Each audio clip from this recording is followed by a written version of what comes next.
And Uh-huh. the reason why I remember the situation so vividly, Sandra, is Hmm. I finished work and I was so hungry and I was going to go Hmm. get food.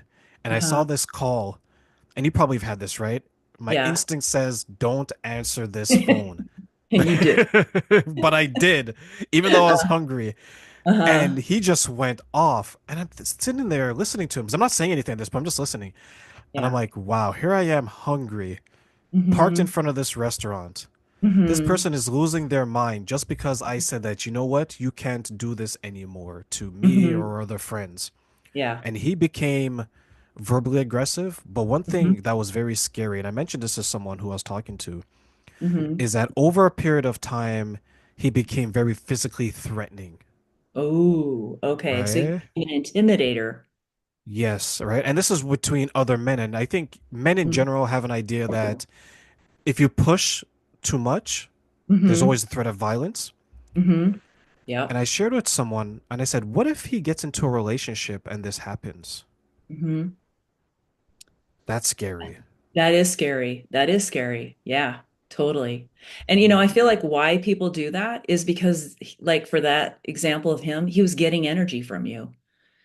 And so when you said no, you're on your own, deal with yourself, I'm out. I mean, just people go crazy because they're addicted. Again, it's like you're taking away something that they thought was helping them, right? But it's not.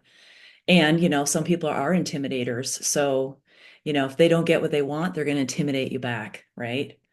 Or if I mean, there's a lot of different ways that people try to get energy. And when you disconnect, I mean, sometimes they'll go into poor me, like, oh my God, everybody, no one ever has my back. Like this is an example from a friend just recently.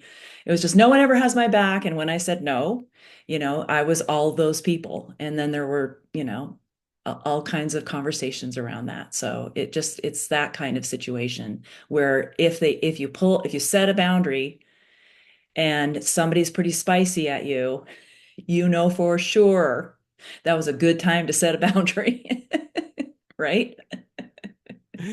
What are some of the ways then we can protect ourselves from Mm, people like that? Because it's easy to say that I won't, well, from our business perspective, I'm yeah, just not going to work with you. And that's like a yeah, firm right. boundary, right?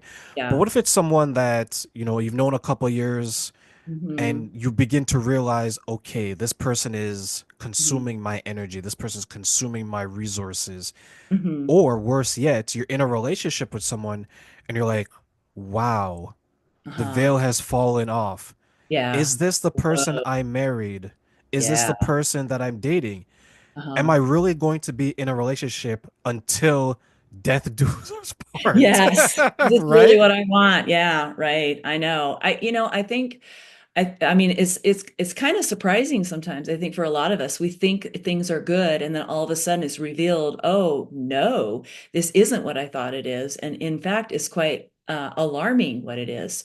I think that the big part of boundaries is really when you're aware of that, noticing that this is where I end and this is where they begin. And now you're creating more of a protective space around you. So you're viewing all of those things and giving yourself a minute, like you not giving yourself a minute, you were hungry. And it's like we start to create a space for ourselves to like really perceive that situation and not have to, and not give ourselves a permission to not have to respond or react, but just to be able to kind of take it in for a while we start to figure out what do we do now from here.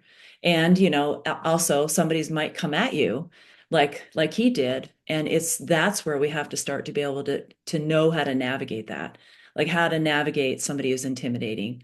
And basically it's like, stop intimidating. You need to get out of my space now, right?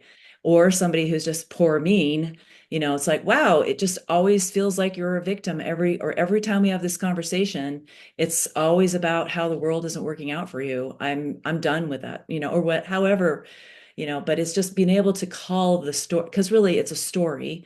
So it's like we're just calling out the story to the person. And to me, this is the part that's so tricky and complicated. And it's why I like to walk people through the steps of it, because just to say, oh, go do that, it's complicated, right? But to me, it's just becoming aware that you have a choice, that you don't actually have to. And in some of us, have parents or a family member who's like that, and we don't want to just cut them out of our life.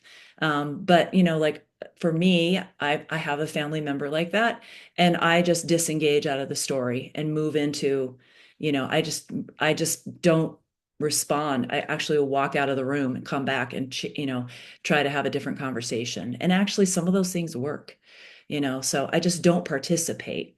And I think that's what people can start to do, is stop participating in all the exchanges. And if you're starting to realize this is not who I thought this person was, or they're not growing in the ways that you would like them to, then you can start to backtrack and figure out what kind of boundaries do you need to set around that.